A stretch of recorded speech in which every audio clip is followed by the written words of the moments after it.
পাবে ইসলামের জন্য নিজের জান, নিজের সম্পদ, নিজের সবকিছু বিলীন করেছেন। কেমন মহব্বত ইসলামের জন্য ছিল, মুসলমানদের জন্য ছিল, কেমন মহব্বত ছিল। নিজের সব সম্পদের অর্ধেক মুহাজির সাহাবীদের জন্য দিলেন, নিজের স্ত্রীদের ভিতরে একজন স্ত্রীকে তার ভাইয়ের জন্য ছেড়ে দিলেন। কেমন মহব্বত ছিল ইসলামের জন্য।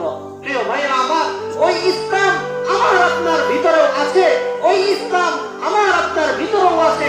আমার নামও মুসলমান, কিন্তু প্রতিদিন দৈনিক 5 বার আল্লাহর ঘর থেকে হাইয়া আলাস সালাহ, হাইয়া আলাল ফালাহ, নামাজের দিকে আসো, নামাজের দিকে আসো, এমন ভাবে আহ্বান করা হয়।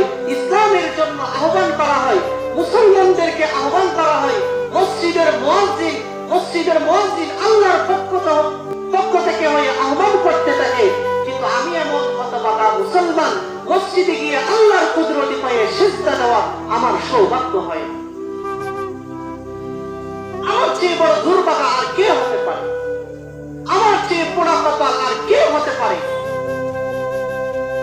অথচ আল্লাহ রাসূল বলেন, মুরু আওলাদাকুম বিস-সালাতি ওয়া হুম আবনাউ সাবঈন ওয়াদরিবুহুম আলাইহা ওয়া হুম আবনাউ 10। হে আমার উম্মতের নরনারী শোনো, যখন তোমার সন্তান 7 বছর বয়সে পদার্পণ করবে, তখন থেকেই তুমি তোমার সন্তানকে নামাজের শিক্ষা দাও।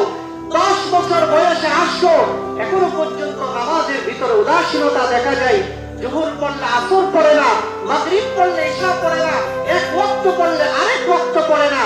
তাহলে তাকে মৃদু বেত্রাঘাত দিয়ে তাকে তুমি নামাজের শিক্ষা দাও, সে যেন নামাজি হয়ে যায়। কেন?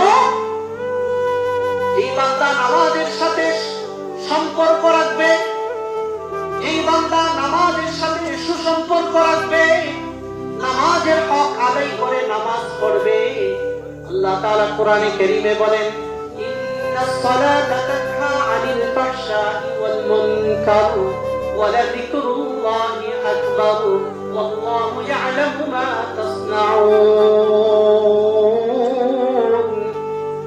ইন্নাস সালাতা তানহা, নামাজের মতো করে নামাজ যদি কেউ পড়তে পারো, নামাজের মতো করে নামাজ যদি কেউ আদায় করতে পারো, এই এক নামাজ তোমাকে দুনিয়ার সমস্ত খারাপ কাজ থেকে বিরত রাখবে।